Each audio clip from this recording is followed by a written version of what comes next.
hi there, my name is Perry, and welcome to the Literary Knitterary. So today I'm doing a video inspired by the sort of tradition of videos where a person who has had a certain kind of life experience reviews the portrayal of that experience in media of some kind.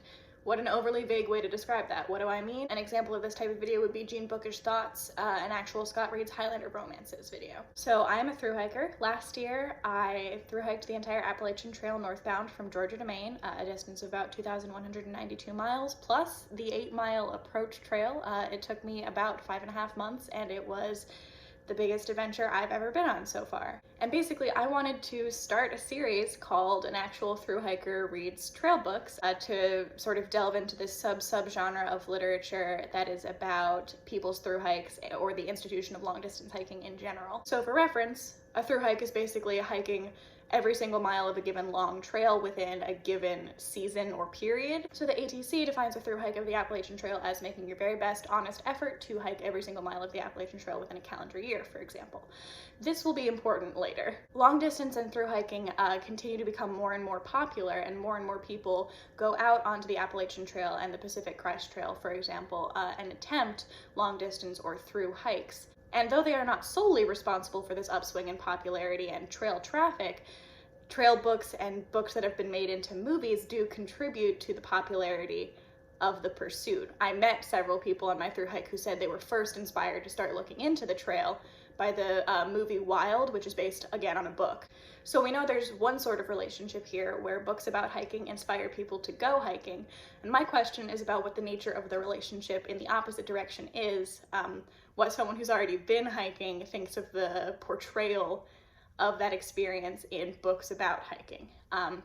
For today, I wanted to start with the great granddaddy of trail books, which is A Walk in the Woods by Bill Bryson. This book was published in 1998, and the actual hiking took place in 1996. I think it's fair to say it's a very popular book. It has over 330,000 ratings on Goodreads, and the average rating is over a 4-star. And it was also made into a movie in 2015. So if you're not familiar with this book, it consists of alternating musings about the trail itself and Bryson's experience walking parts of the trail with his old friend, who's given the pseudonym Stephen Katz, alongside musings about a variety of other topics, including the history, geology, and ecology of the trail. Good points about the book. I learned a few things. It caused me to reflect on how different hiking the trail in the 1990s would have been from my thru-hike last year in 2019.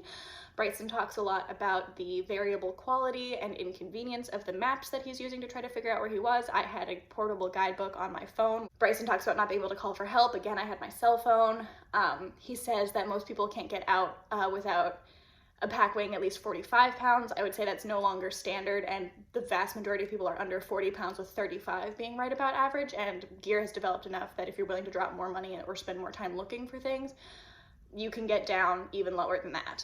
And many more people hike and attempt to thru-hike now, so some of his comments about the population of the trail and whether it's overcrowded are kind of out of date. I also learned a few fun and genuinely entertaining science and nature facts, some of which connected intimately to my experience, like apparently the reason that the sort of feel of the landscape of the trail changes so dramatically once you enter New Jersey is that that's as far down as the glacial ice sheet descended in the last ice age, so everything north of that is like glaciated, and that's what shaped the landscape, whereas everything south of Pennsylvania was shaped by different geological processes because there were no glaciers there. It was just interesting to notice on the ground that the terrain changed and then read that there was a specific reason why the terrain changed.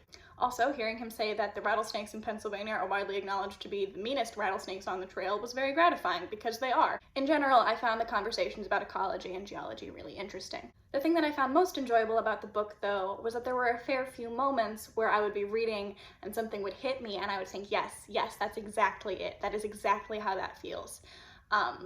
Picking out little things that just really reflect my own experience. We like to see ourselves represented in books, so when Bryson would gripe about buying an overpriced pack and then discovering that it wasn't fully waterproof and he had to buy a separate piece of gear called a pack cover to keep the pack dry, and then it doesn't even keep the pack dry that well, that feeling when you stumble into town and you realize how disconnected from sort of the news cycle you've become, that anything could have happened while you were out in the woods and you had your phone off so you wouldn't know. You know, you could turn on the TV or pick up a newspaper and expect to see anything. The deer in the Shenandoah that have no fear of humans. He describes an episode when he and his friend are hiking in Maine and they've just forded a pond and they're soaking wet, and two hikers going the other direction past them and say, oh boy, you know, you're just getting started being wet. Like, yeah, Maine is wet. And most of all, sort of discussions of how much you appreciate your routine and how much you come to appreciate little things like a nice picnic table or a can of soda after being in the woods for so long. The moments where I could identify with Bryson and recognize what he was saying were the most useful moments for me. They made me feel happy, they made me feel nostalgic in a good way. I appreciated those parts of the book. Unfortunately, now it is time to move on to the book's weaker points, and basically the book's single greatest weak point is that for every moment where I was like, yes, you get it, there were probably 10 moments where I was like, oh man, you do not get it. Let's break that down, shall we? So I think part of the reason that this book is supposed to be funny is that it's someone who's sort of ill-suited to the backcountry going out to the backcountry, but the way that that actually comes off is that, especially in the first half of the book, but really consistently throughout it, Bryson works himself up into a lather over all of the potential dangers on the trail, especially things like wildlife attacks. Now, there are definite risks that you incur when you go into the backcountry, but there's a productive way to discuss them, and then there's just sort of sensationalist fear-mongering for the sake of it, and that's what most of this felt like. Bryson would lay out some information, choosing to fixate in every case on the most extreme facts he could find. So 75% of the section would be him going on about everything bad that could possibly happen to you. Then he would sandwich in his little disclaimer where he would say, of course, the incidence of bear attacks on the trail is relatively rare, or of course, you're more likely to get murdered in any city in America. But then he would flip back to what he was saying originally and finish off with more like, oh my God. It was just sort of frustrating to see him so fixated on everything that could go wrong, even in the defiance of actual facts. For example, he talks about bear attacks a lot, and I'm not going to say that bear attacks are not a risk, especially in areas where bears have become very habituated to humanity through bad behavior by humans. But whenever Bryson conjures up the image of a bear, he says a 400-pound bear. Now, the average size of a black bear in the Appalachian Mountains is nowhere near 400 pounds. There are outlier bears that get really huge, but the average male bear is 250 pounds and the average female black bear is 104 pounds. A 100 to 200 pound bear, a human person, especially with a pack on or with trekking poles that they can wave in the air, is a really credible threat to a 100 or 200 pound creature. Yes, a 400 pound bear sounds terrifying, but if you're staring at a 400-pound bear, you're already staring at a statistical anomaly. Bryson seemed way more interested in talking about the sensational things that are going to kill you and the things that frightened him personally than the things you actually have to worry about. If you're planning any kind of camping trip, familiarize yourself with what the real risks are and learn what you're supposed to do to mitigate them, and then decide if you're comfortable. I would not suggest that you read a bunch of books specifically about bear attacks, cherry pick the most grisly examples you can find, and then use those to justify your fear of the outdoors. Sandwich in a quick disclaimer about how bear attacks are not that common, and then move right on with your full-blown panic. Like, chill. While we're on the topic of best practices to mitigate wildlife risk, I just want to throw out there are a few episodes in the book that are supposed to be comedic, where his hiking buddy decides mid-hike that his pack is too heavy, and so he starts chucking things out on the side of the trail, including food. And if you want to increase the risk of bear attacks on humans, throwing human food out of your pack and leaving it on the forest floor is a really great way to do that.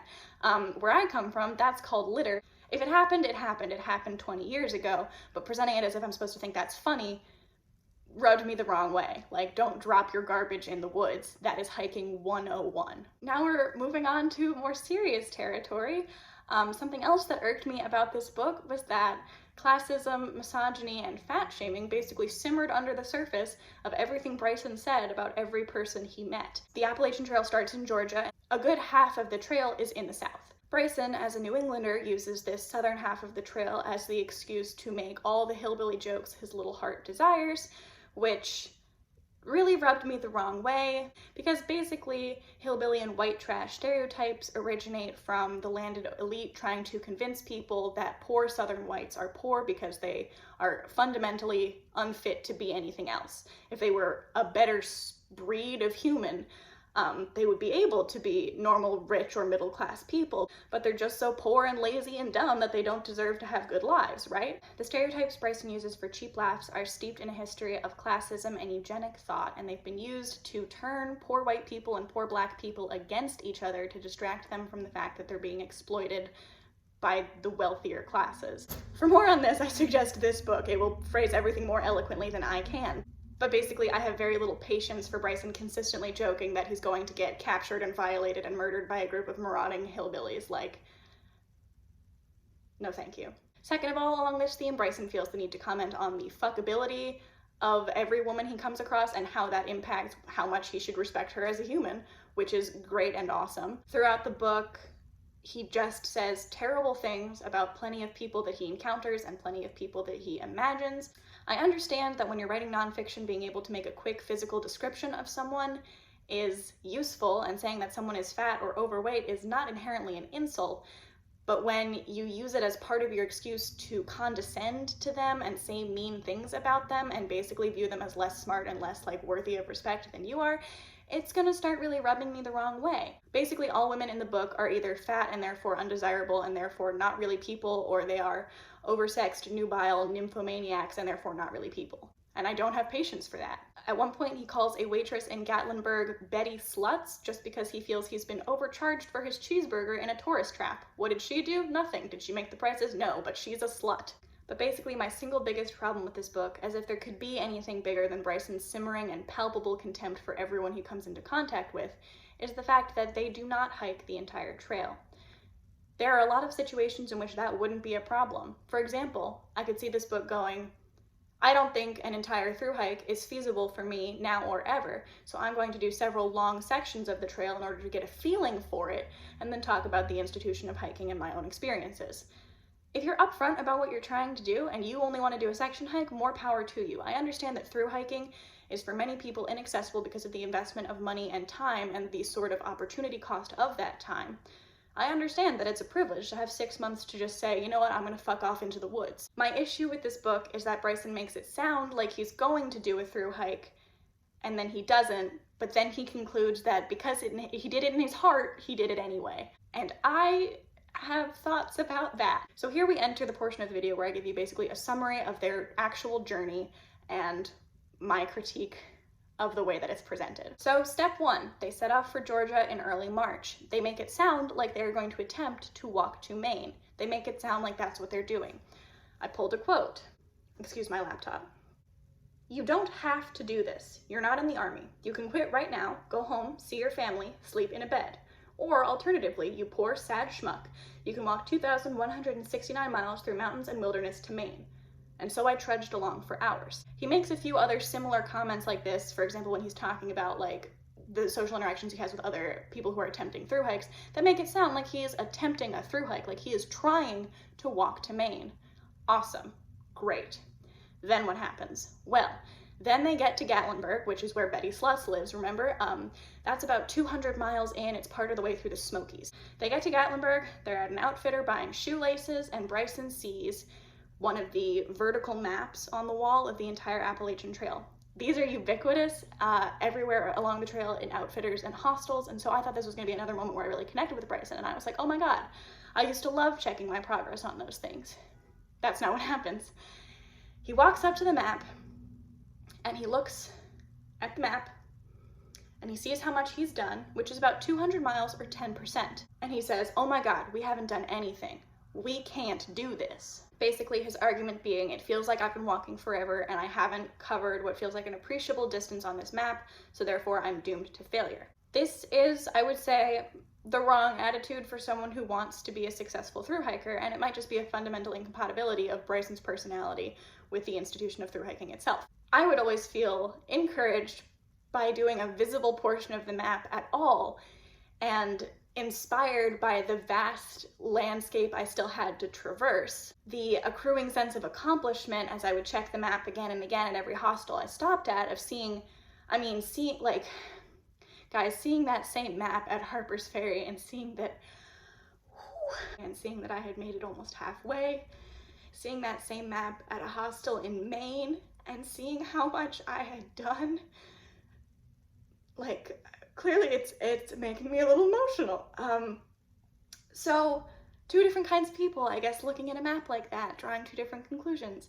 Their conclusion was, fuck this, which is valid. So they say, we're not gonna through hike anyway, we're incapable of it, it's impossible.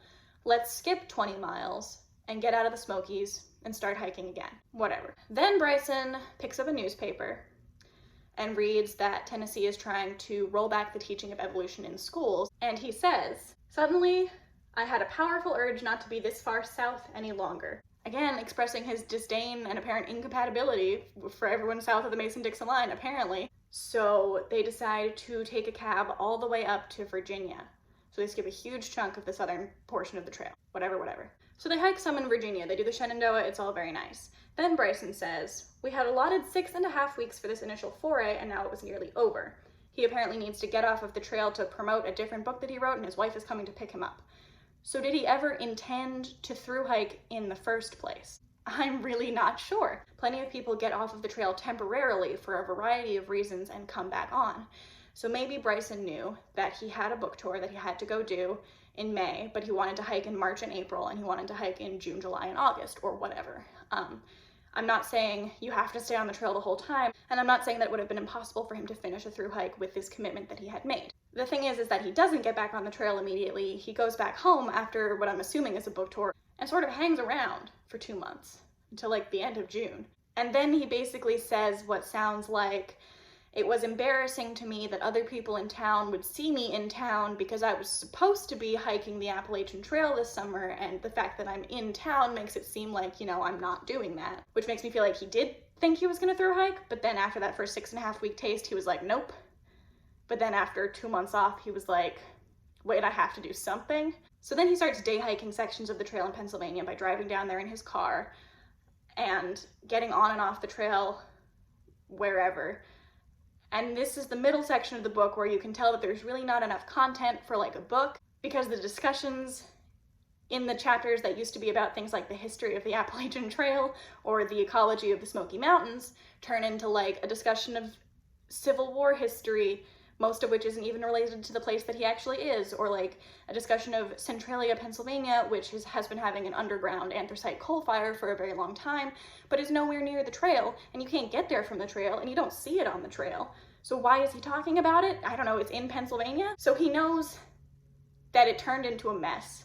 He's having these conversations with himself where he goes on these like 5-mile hikes, and he's like, should I keep going? Does it matter? I'm not doing the whole thing, so does it matter how much I do? What's the point of anything? Which I feel like is the point probably at which the idea for this book should have been scrapped. So he does some more day hiking near his home in New England, whatever. And then he and his friend decide that they're gonna do the 100-mile wilderness and the northern terminus of the trail, Katahdin, and that's gonna be like the end of the adventure. So they set out to do the 100-mile wilderness in like August. And listen, I get it, Maine is tough. And I wasn't even doing it when it was hot. I was doing it when it was pretty darn cold. But climbing up some of those hills in August sun with like black flies still out, that would have been very unpleasant. But then basically what happens, not to spoil it as much as you can spoil a memoir, is Bryson manufactures an emotional climax where his friend opens up to him for the first time about the issues that he's been dealing with, and then they miss each other in the woods and lose each other, and it's like dangerous, and where is he and what's happening, and then they find each other, and then they decide to quit. So the reason I say manufactures a climax is because that so clearly takes the place of what would have been the climax if they had made it to Katahdin and the northern terminus. The emotions and thoughts that would have elicited clearly can't be in the book if they don't make it, so before they quit they have to have some kind of emotional climax. It's just awful convenient that Katz opens up about his tortured emotional issues after they've been hiking together for more than a month, and when he's usually so quiet and steadfast, and then it's awful convenient that they lose each other right after that, like a mile down the road, and then immediately decide to quit. They quit in the middle of the 100-mile wilderness. The whole point of the 100-mile wilderness is that if you go in one end, it is very difficult and dangerous to quit before you come out the other. Like, they are so lucky that they ran into some people in trucks who were able to drive them out of that shit, because I was worried. That felt really irresponsible to me. I mean, obviously they made it out fine, but they were still taking a pretty huge gamble that they would encounter civilization in a walkable distance at all. And there are literally signs on either side of the 100-mile wilderness that say things to that effect, that basically say, don't come in here unless you have 10 days of food. Don't come in here unless you have enough food and extra food. This is not like other portions of the AT. You cannot call for help. Cell service is bad. Like, don't fuck with this section of the trail. What did they do? They fucked with that section of the trail because you know what? They know best. So then they finish, and Bryson's friend is like, I don't care. We hiked the AT. And Bryson's like, no, we didn't do the whole thing. And the friend's like, no, I hiked it when it was hot, I hiked it when it was cold, I hiked it when it was wet, I hiked it in the north, I hiked it in the south, I hiked it in a house, I hiked it with the mouse, I hiked it. And then basically the ending paragraph of the book is Bryson agreeing with him and saying, yeah, sure, I only hiked 870 miles, about 39% of the length of the trail that year, but you know, I did it in spirit, I guess. This is how he ends the book. We didn't walk 2,200 miles, it's true, but here's the thing. We tried. So Katz was right after all, and I don't care what anybody says. We hiked the Appalachian Trail. You hiked on the Appalachian Trail. I'm going to try to explain why this bothers me without sounding preachy or elitist or gatekeepy. As I've acknowledged before, thru-hiking is not for everyone for a variety of very real material reasons. Thru-hiking is not for everyone personality-wise. Do I think Bill Bryson was cut out to thru-hike? No, because from the very beginning he didn't think he was going to find anything to enjoy in the experience, and he repeatedly proved that he had the wrong kind of attitude to be a successful thru-hiker. So it's not surprising that he wasn't. What is surprising is that he draws the conclusion that even though he didn't do the whole thing, he definitely knows everything about what it's like to do the whole thing. He would sprinkle remarks throughout the entire book, like, well, Katz and I had walked 500 miles, so there's nothing in the other 1,500 that could be different. Or like, well, we had already hiked 500,000 steps, so there was nothing new to learn from the other 4.5 million that we could have hiked. And here's the thing, I disagree. And I am not trying to crap on your section hike.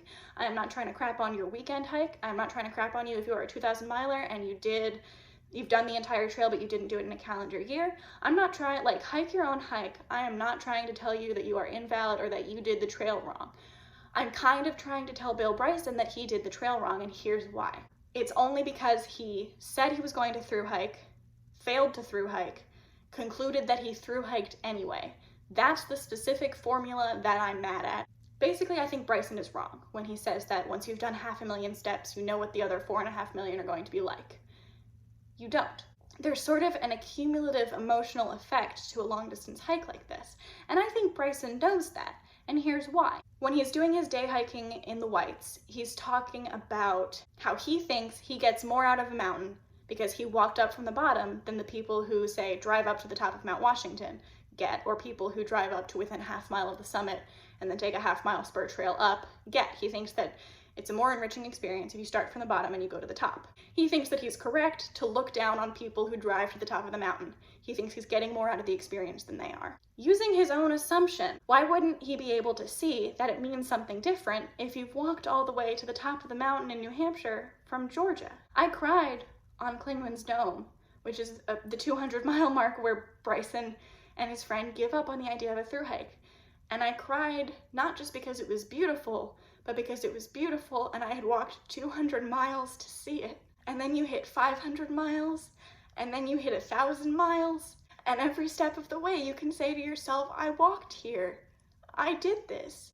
You get to Katahdin and you know that you've hiked 2,200 miles of the eastern seaboard under your own power, through the force of your own will and your own human body. And because Bryson roughed it in the woods for a few weeks, he sees fit to conclude that you don't get anything different out of a thru-hike or a very long distance hike than you do from a shorter distance hike, and I just don't think that's true. I don't think it entirely translates. It's not just the same thing but bigger.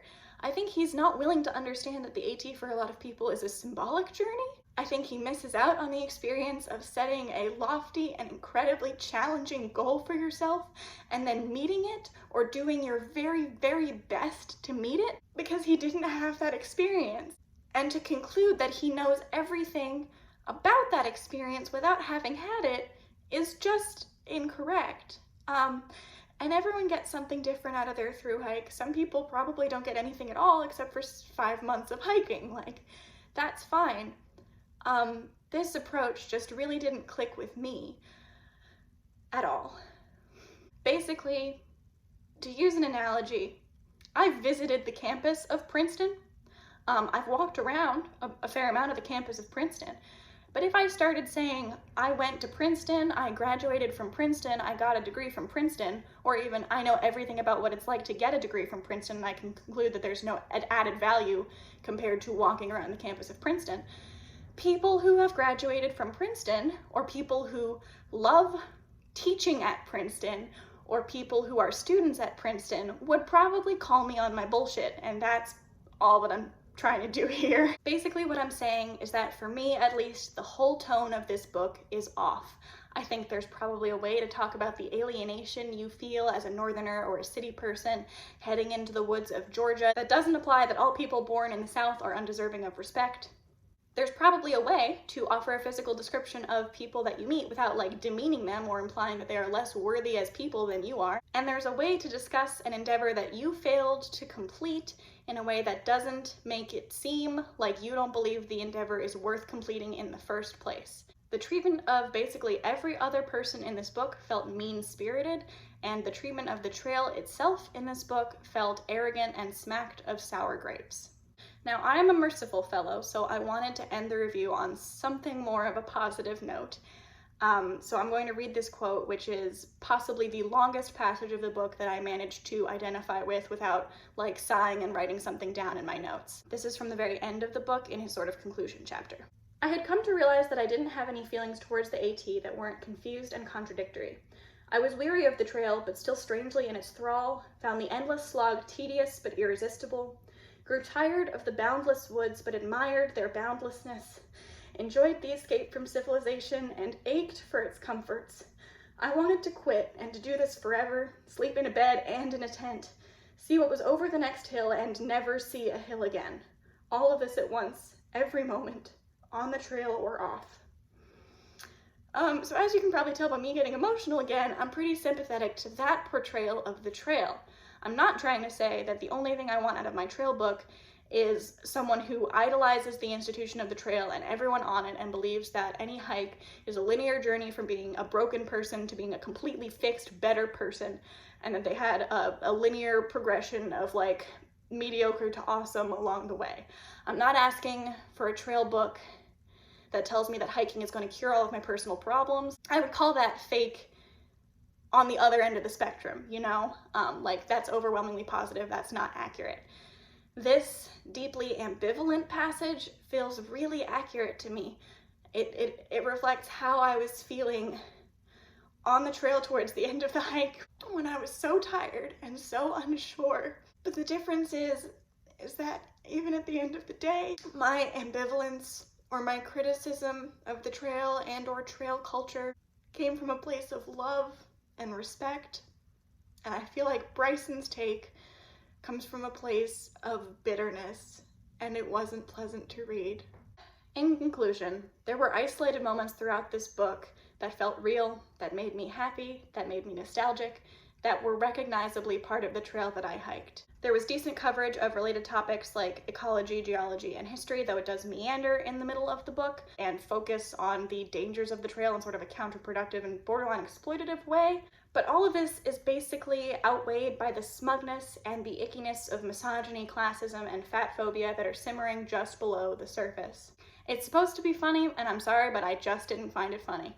I don't think anybody else in the world could have gotten this published. I don't think anybody else could have gone to their agent and pitched a book and been like, okay, it's about the Appalachian Trail and through hiking the Appalachian Trail, but I try to through hike the Appalachian Trail and then I don't, but I did in my heart. And the agent being like, oh yes, like nobody else in the world could have gotten a book about not hiking the Appalachian Trail published. So on a lighter note, this is my first entry in what I'm hoping will be a new series. If you have any trail or outdoorsy or like long journey type books that you would like to see an actual thru-hiker review, leave your suggestions in the comments down below. So let me know what you think in the comments below. Let me know what you want from the series going forward. And as always, I hope you are staying happy, healthy, and safe, and I hope that somewhere there is a great book waiting just for you. Bye!